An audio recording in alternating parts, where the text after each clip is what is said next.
Hello, welcome to Talking Games match preview of Sheffield United against West Ham United. Gonzo, can you kick us off with your thoughts on the Blades, please? Yeah, not a club that I love, to be honest with you, Geo, for obviously traditional reasons. I think they've done well to get themselves promoted. That being said, it's been a hard slog for them this season. Now, I mean, they're only half as good as Luton, aren't they? Basically, they win 10% of their matches as well. So I understand why they would go and hire Chris Wilder. I think as a long-term strategy, it's probably quite a good thing. I think, Gio, to be fair, I think they were them and Liverpool were the ones that suffered most through COVID. I think it really sort of took the wind out of their sails, didn't it? And I don't think they've ever fully recovered from that. Look, as a West Ham fan, I've no sympathy if you're going to march through the streets, because of administrative error and try and demand money off of us. And I'm not going to have any sympathy for them anywhere down the line. I actually remember Brady saying when she came in, she said, if I'd have been here, I don't know why West Ham agreed to pay them 25 million. If I'd have been here, you wouldn't have paid it. And looking at the deal she got with the London Stadium, you sort of have to agree. She said there wasn't a massive amount of legal precedent for them to do it. So, but I do think they were unlucky with that. I certainly think that COVID hit them really hard. I think Wilder is a good manager. I think it's going to take him a while to...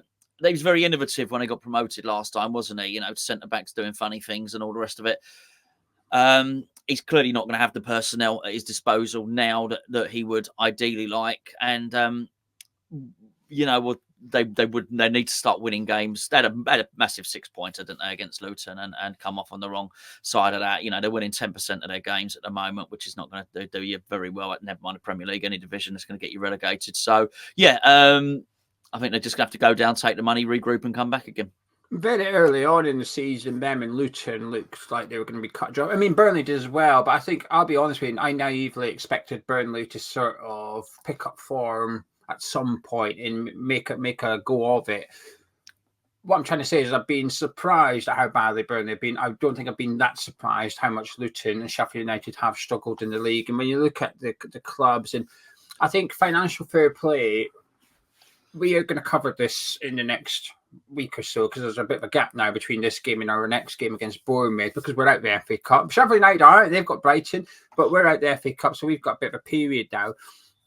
And in the last couple of weeks, FFP has really, or the Premier League's version of it, has really opened my eyes to a few things. And the fact that the promoted clubs are sort of what they can lose is a hell of a lot shorter than the established Premier League clubs, which makes sense.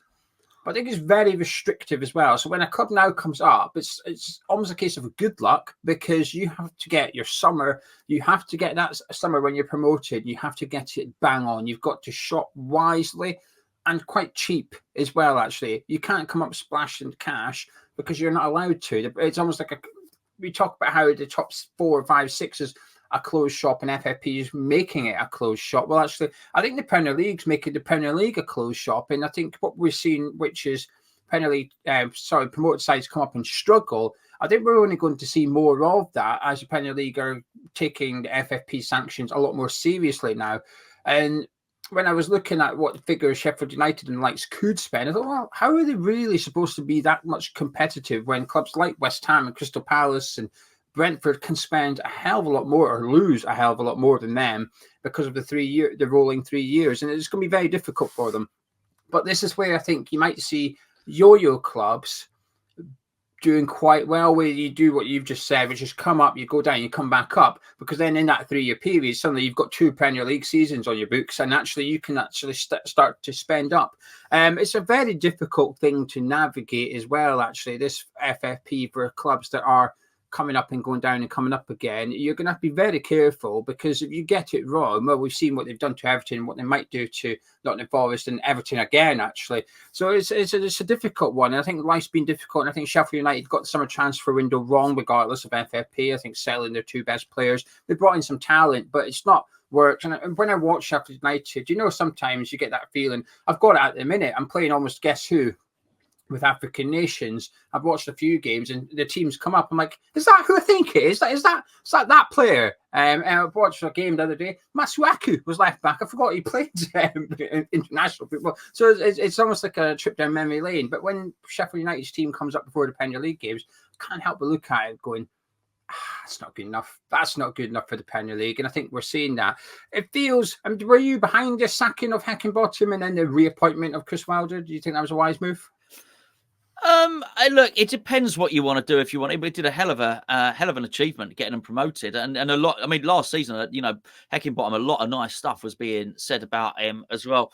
Wilder's a bit of a legend, isn't he? I think there because of what he did before. If I was Wilder, I'd be thinking I had unfinished business. I would feel hard done by the COVID stuff. I absolutely would. I mean, just going by on what you said there about. We'll get onto that in detail when we do this FFP video. But as much as I don't like Sheffield United, I would defend their right to spend money. I think the rules kill ambition, and it's unfair on teams like that.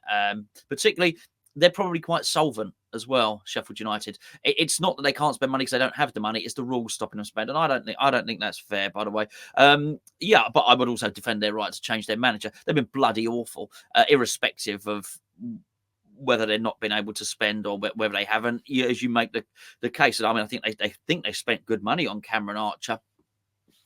Relatively 80 million, I think. It's good money. It's good money for a promoted club, and I don't blame them for buying him. By the way, looked bloody good in the tournament for England and proceeded. I was surprised Aston Villa let him go, but yeah, I mean, you got to change. I guess you've got to have a go unless you're going to absolutely buy into that whole model of going down, coming up, going down, coming up, which for reasons you've already explained is more important than ever. But yeah, I mean, if they want to change their manager, up to them. I don't blame them for doing it. Yeah, I was a bit, surprised. It felt like a little bit of a sideways step to some extent. I think Wilder did well at Sheffield United. He did crap at Borough, gone back to Sheffield United, and I thought it was, it's much going to change. And I felt like it was almost.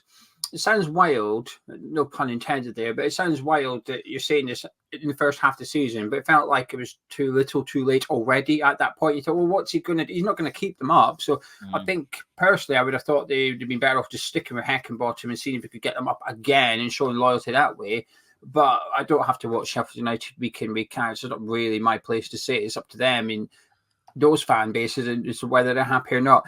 The one thing I will say is, though, I mean, they've had a bit of a boost, actually, Sheffield United, with Everton and Nottingham Forest possibly being sanctioned, because even if they do get deducted 10 points each apiece, they'd still be above Sheffield United. But what it does do, I think, is it gives Sheffield United something to play for from here on in. If there was no sanctions for those clubs, you look at the table, I think it's impossible. They're not going to get out of this. They're practically down already.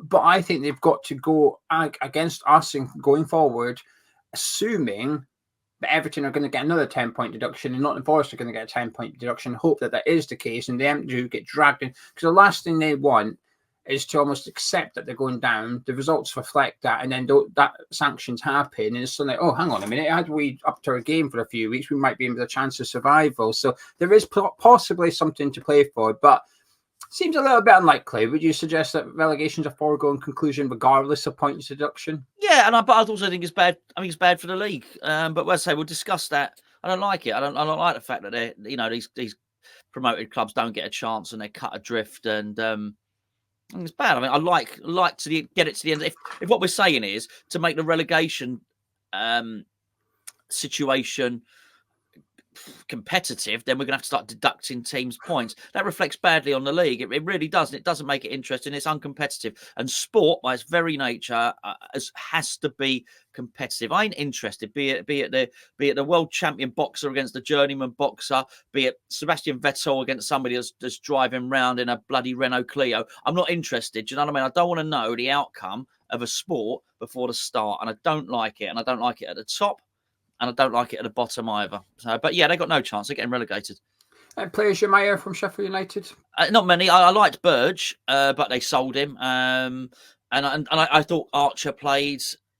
I thought he played really well for England. I was got a good celebration as well, which is nice. I don't think they've seen it very much, but the goalkeeper looks awful.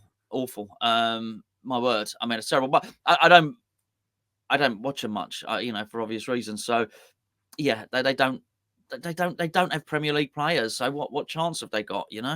Yeah, Bogle. You like Bogle. I do. Jaden Bogle. I do. Yes. He's in form recently in the Yes. last couple of games. He's been playing really well. So he's back in form under Wilder. And McAtee's still the player I like. And I'll say it now. If Paqueta goes in the summer, he's someone that I would like to see on the short list at West Ham. Actually, I hope we're monitoring his performances and his situation. Is he good enough for Man City? No, he's not.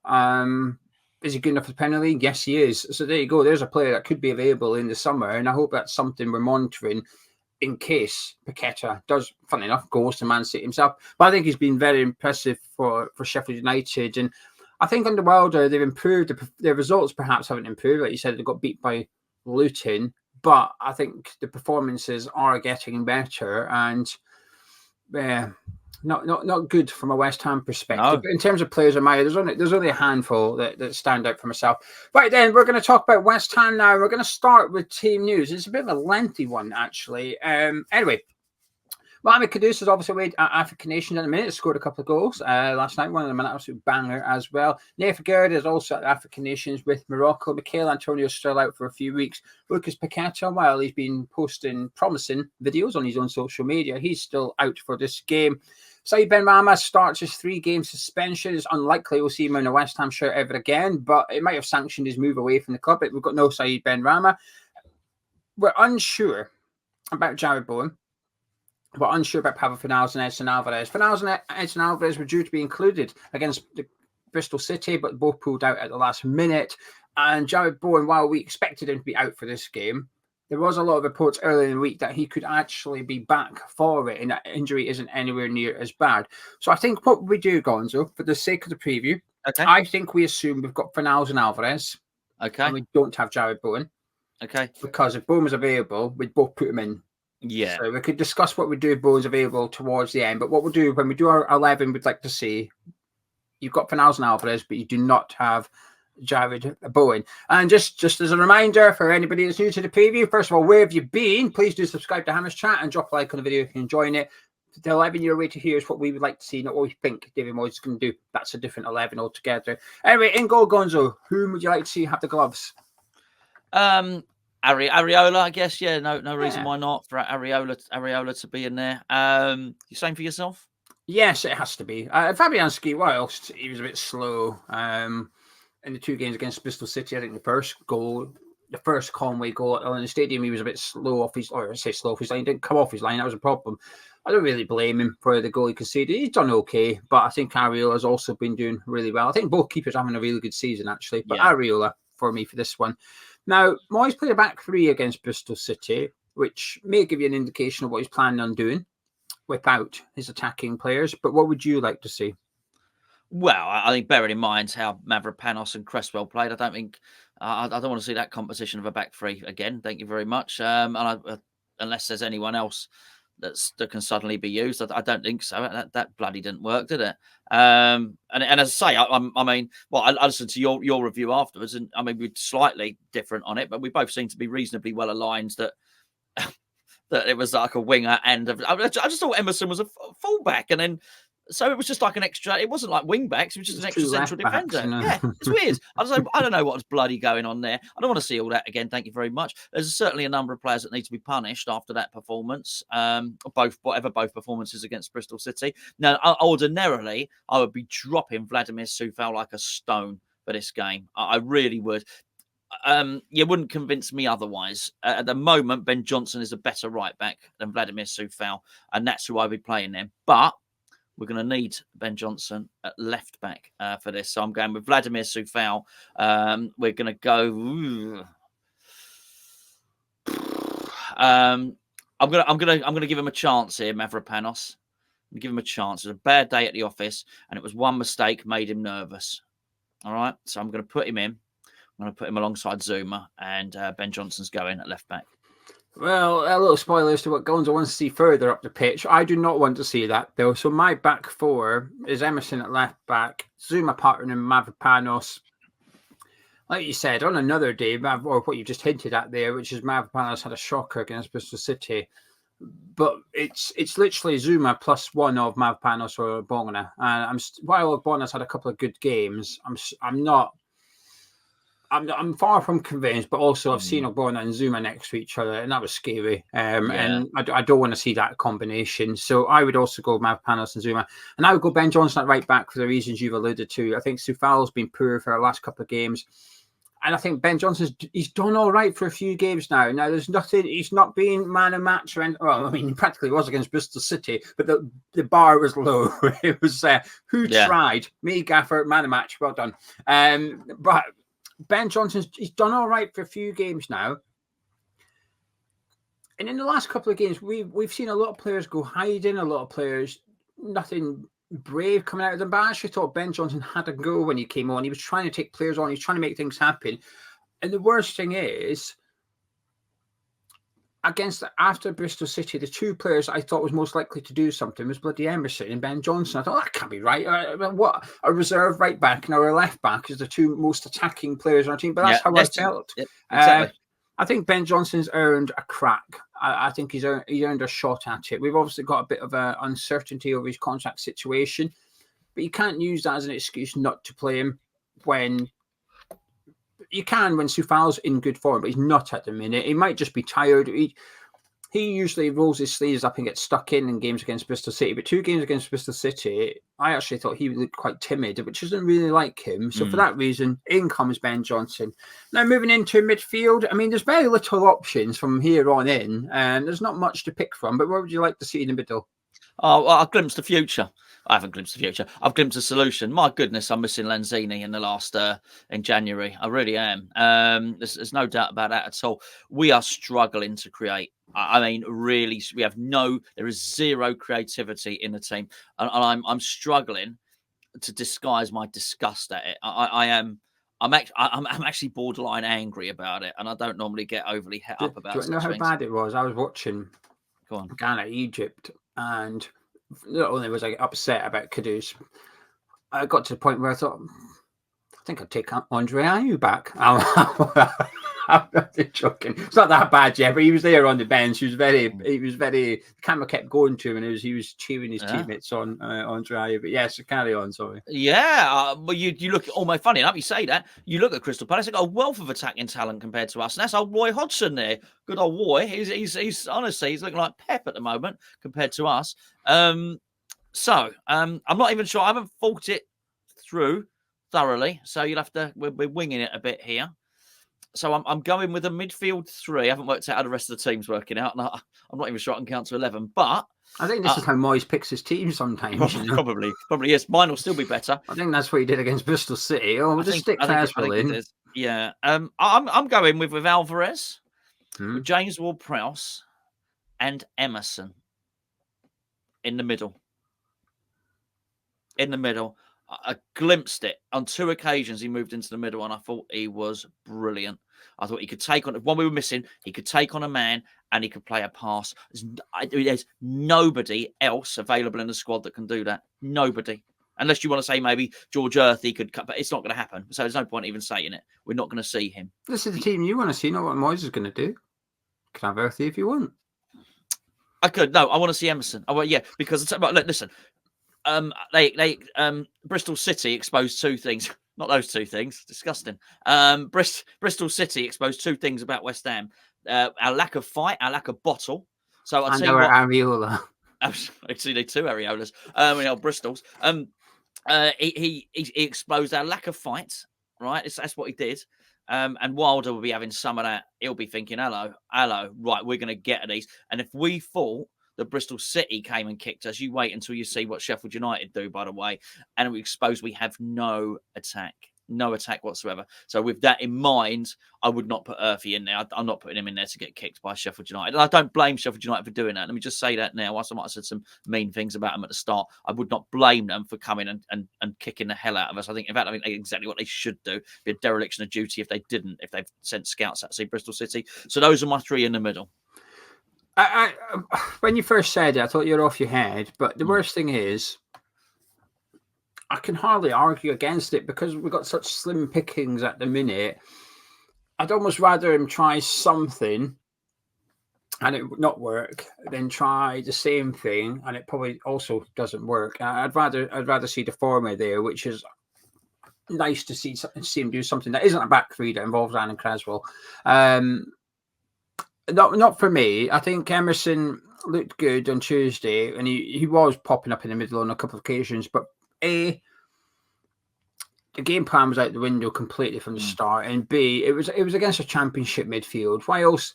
There was a bit of thuggery going on there. Well, they're still playing a championship midfield on Sunday. Yeah. But while there was a bit of thuggery going on from Bristol City, it wasn't the hardest midfield to penetrate. It was easy enough for Emerson, but Emerson was skipping past them. It wasn't difficult, and I don't think you get allowed that in the Premier League. I think it's more condensed, more busier in the middle of the park, and I'd rather see Emerson out on the left-hand side up against whoever it might be for Sheffield United on Sunday. So I'd keep Emerson where he is. I have to pick a midfield by default here, which is Alvarez, Souček, and Ward-Prowse.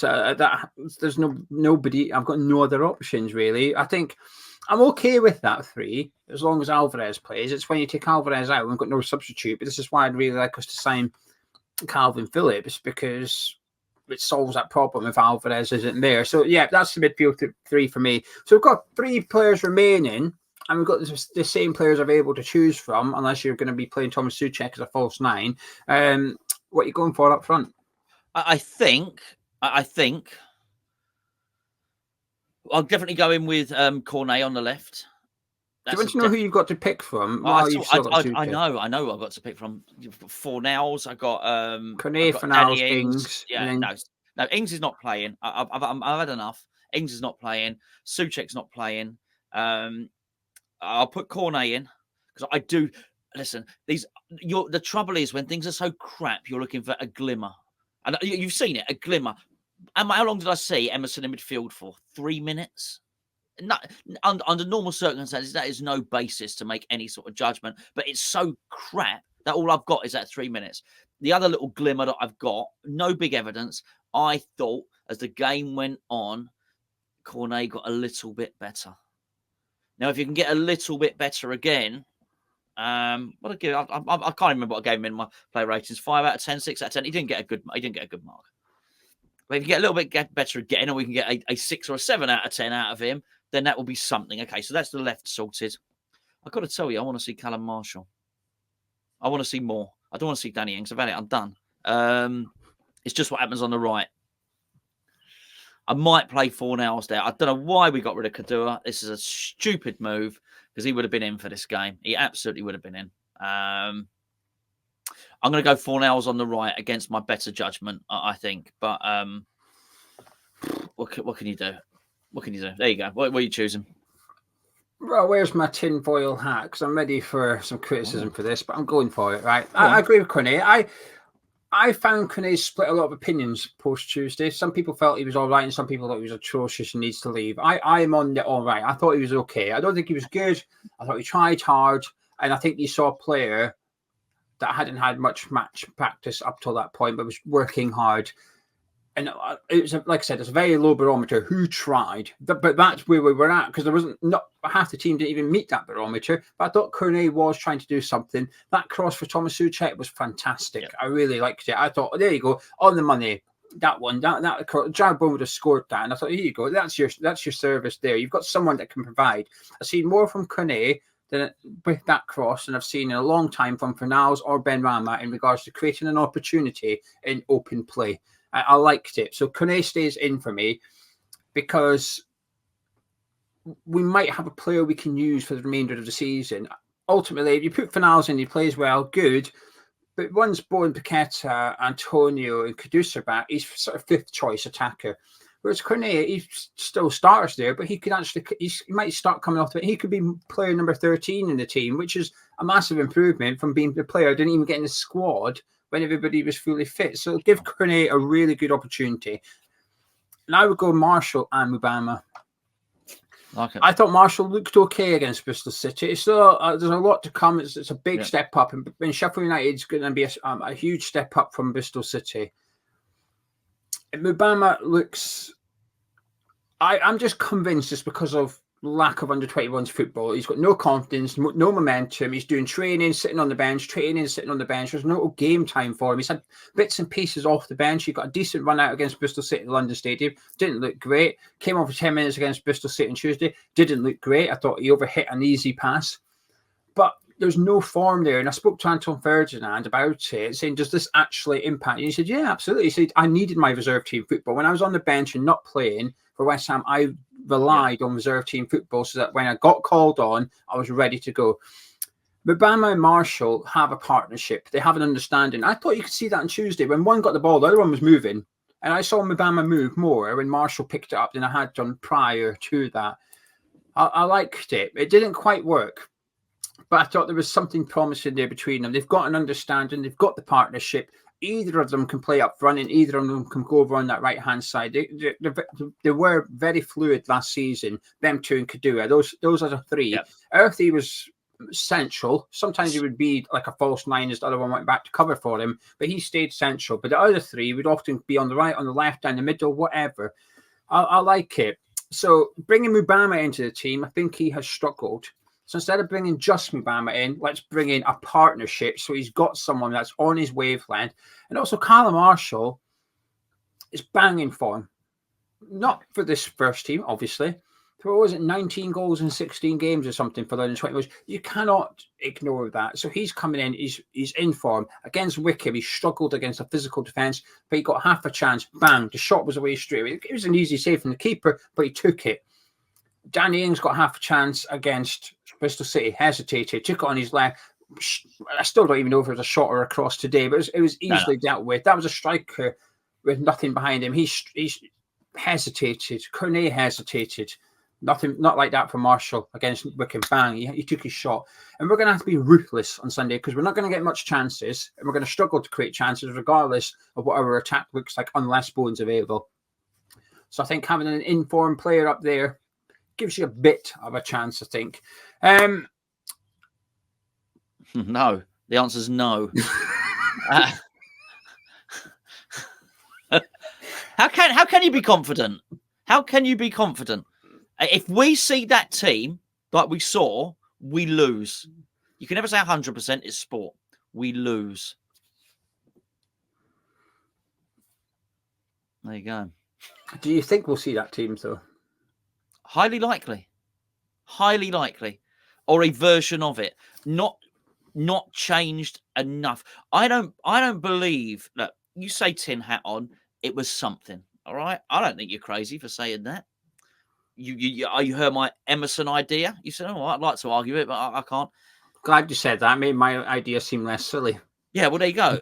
But their ideas, there's something. And both of those things, whether you agree with them or you don't, indicate that you might indicate two things. Firstly, that you're unhappy with what you saw against Bristol City. And number two, that you're looking for something a little bit different. I am not confident that David Moyes is either of those things. I still think he thinks we were hard done by, or we've created the chance. Souček should have scored. Yes, Souček should have scored. Cornet should have scored. That's not, we lost the game to the red card. No. A reality check, Mr. Moyes. We lose that game even without Benrahma getting sent off. Yeah. Highly likely. Not definite. It's sport. You don't know. But I'm thinking so, and I certainly believe it. Are you brave enough, Mr. Moyes, to... he's not Moyesy anymore, as you noticed. Are you brave enough to drop Vladimir SHUWHU, if that's what you're going to do? Now, the only reason I haven't done it is because I want to use Emerson elsewhere. But if you're going to play Emerson left wing, which I expect him to do, are you brave enough to drop SHUWHU? Because he needs bloody drop him. Are you brave enough to drop Thomas Souček? How much of that... I don't need to see any more. You don't. You spotted it before I did. You don't need to see any more of Souček and Ward-Prowse in the middle. I don't need to see it. I don't need to. And nobody needs to see that midfield partnership, apart from Sheffield United fans. Chris Wilder. Yeah, absolutely. It's awful. It's truly awful. It's truly awful. And you can still like Thomas Souček for the headers, and it's just a case of if I was David Moyes, I'd be saying to Souček, "Look, mate, I love it. You get in the box and the late runs and the crossing. Truth of the matter is, until we get the players back, we're not making. There's no balls going into the box. We're not crossing it. So it's just down to your passing, matey, and it ain't good enough. So I'm going to have to drop you, Thomas, for the moment.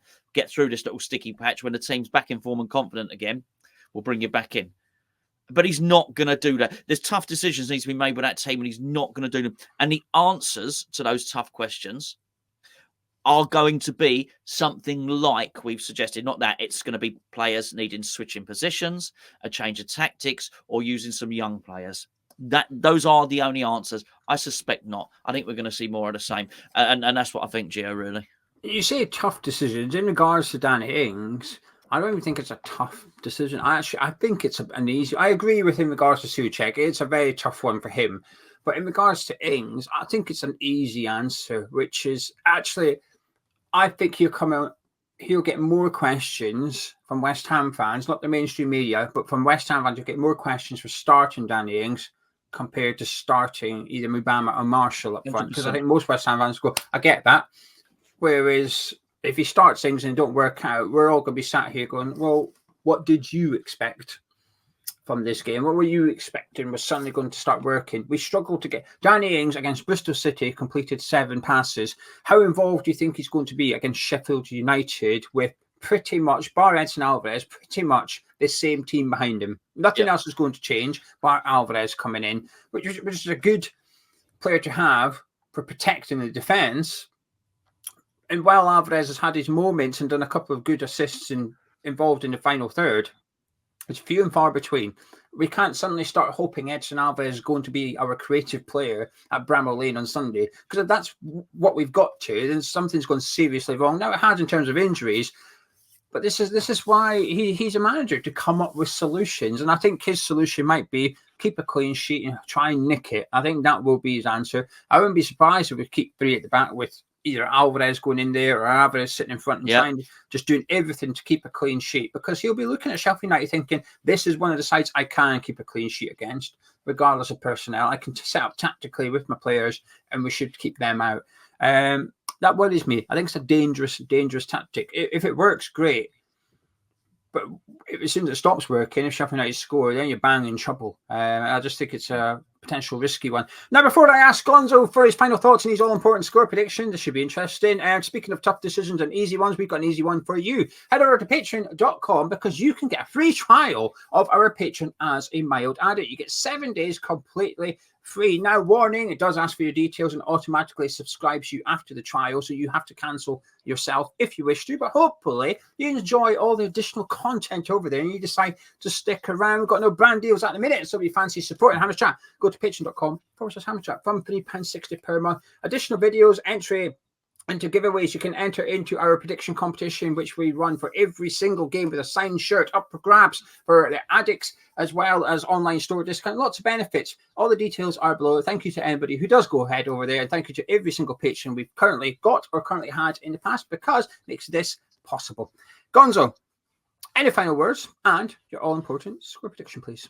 Yeah, I think if I was Chris Wilder's chief scout, and you've been scouting West Ham, and he's going to go into Wilder's office. I've got this as the scene. This is how I'm imagining it. However it's done, it might just be an email. But let's just imagine he's walked in.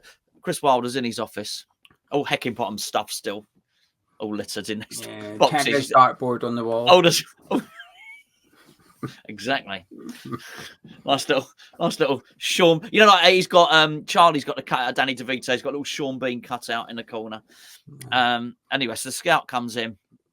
And he says, afternoon, Chris, Mr. Wilder to you.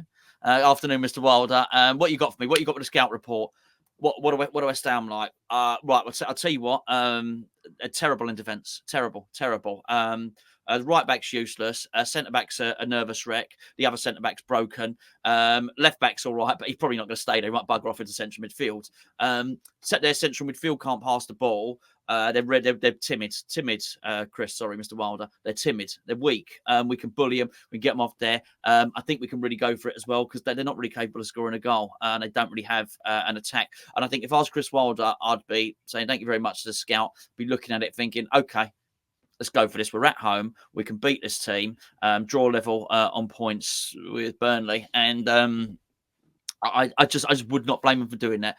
And I obviously I would change my tune massively if I thought we were going to do something creative in midfield. We had Edson Alvarez back and we had Jarrod Bowen back. That might be enough top quality to see us through. They are the worst team in the league. They win 10% of their games. They are awful. But they still are, I agree with you, better than Bristol City. And being better than Bristol City is probably enough to beat West Ham at the moment, because whatever we've done in this transfer window, we have done it. We've done it at the expense of going out the FA Cup, and we might just do it at the expense here of 3 Premier League points, which I do think is a dereliction of duty. There's no reason for that, not when you've got a director of football and whatnot. You do your scouting in September, October, November. You make your deals early in the window. We may live to regret that. Now, don't get me wrong. Sorry, I know there's a lot of final words. Don't get me wrong. We have the potential. We win this game, we could go on to very, very good things. We're looking incredibly healthy in the league, Geo. I mean, miraculously healthy. Okay, so there is that. And I am just talking about this game based off our last game, the African Cup of Nations, the injuries, and the lack of, I feel, invention on finding. David Moyes got a problem. I'm not seeing him being inventive in finding a solution. So I think it's very much a paint by numbers way of him dealing with it. If we see that again, we see the same sort of team that we saw against Bristol City. I think we lose 2-0. When I spoke to Anton this week, hey, one of the podcasts you can watch as part of your free trial. When I spoke to Anton and we discussed this game, and he said, don't lose. He says, when you have an injury crisis, you look at Spurs at the minute, do not lose. You tread water, you get your players back, then you start winning games. Again, he says it's really important. You just get a point and you get by without your star players. That's what you have to do. When he said that, I thought, well, actually, what you're talking about, does Moyes have the invention to come up with something in order to win the game? Maybe not. I think his solution would be keep it tight, get a clean sheet, and hopefully get a set piece or something happen, a counter attack or something. Make no mistakes, and you can't lose the game. I think Jose Mourinho said something like that. Well, I think he said if you don't have the ball, you can't make a mistake. But I'm not suggesting we do that part. But I think that's what Moyes will set out to do: keep a clean sheet and try and get a set piece, because we are good at them. It feels like a while since we've scored one, but we are good at them. We will still have, while we're missing some players, we're still going to have Ward-Prowse on the pitch, and we're still going to have Souček, Mavropanos and Zuma on there. So we still have that threat from our set pieces. And what you said about how Moyes, does he have that creativity? Does he have that invention to win the game? I don't think he does. But does he have enough about him? Does he have that invention to prevent us losing the game? I think he does, actually. But I'm not convinced it'll work. I think this fixture, this is actually... It sounds silly because, like you said, they are the worst team in the league. They're bottom with 9 points. But this fixture is giving me the heebie-jeebies. I don't like it. I actually think we'd be better off playing someone, maybe a bit like Brentford, who will try and play through us, actually. But now we're coming up against a team that won't mind winning ugly, won't mind actually what you're going to make the game ugly. We'll make it uglier. Fine, then. That suits us. Let us go. And I actually think that this mindset and setup we're going to have on Sunday might actually suit Sheffield United a little bit. And yeah, I'm not feeling good about it either, Gonzo. I'm going to say Sheffield United 1, West Ham 0. Just don't see where a goal's coming from. If Bowen's available, though, yeah, do you fancy it then? I do. I actually do. Yeah. Again, he still needs to get the ball to him, so he still needs to work that up. Him isolated on his own is probably not going to do it. I'd possibly even still play him on the right, actually, and do work something else and get him coming from deep. The goal that went through the goalkeeper's legs against Luton, the geezer cut in from the right, and I watched that and I thought, I could see Bowen doing that, actually. So, which is obviously a natural thing to do when you've got a team coming up. You look and see what your players could do, and I did. I watched that. I thought, that's bad. Now listen, the goalkeeper's not going to let it go between his legs again, but Bowen's not going to need him to. Bowen's that accurate that he'll put it left or right of the goalkeeper. So I really do. And listen, don't get me wrong. We could go on and do really, really, really good things, Joe. If this, if we can win this game, we start to get a couple of players back, and we were to go and get Calvin Phillips. I know. In the last 15 minutes in us doing this video, I think ex-West Ham United employees just poo-pooed the Smith Rowe stuff, right? Because he said the player don't want to come, right? But that sort of thing, if we could get Calvin Phillips and one creative player for the squad, we could go and do majestic things this season. We really, really could. But we need to get through this game. We do. Big game for both teams on Sunday then. If you've enjoyed this preview, please do drop a like on it by clicking thumbs up. Subscribe to Hammers Chat. And if you fancy more content from us, online store discount and entry to giveaways, head to patreon.com/Hammers Chat. Links in description and the pinned comment of this video. Myself and Gonzo, we'll catch you on Sunday.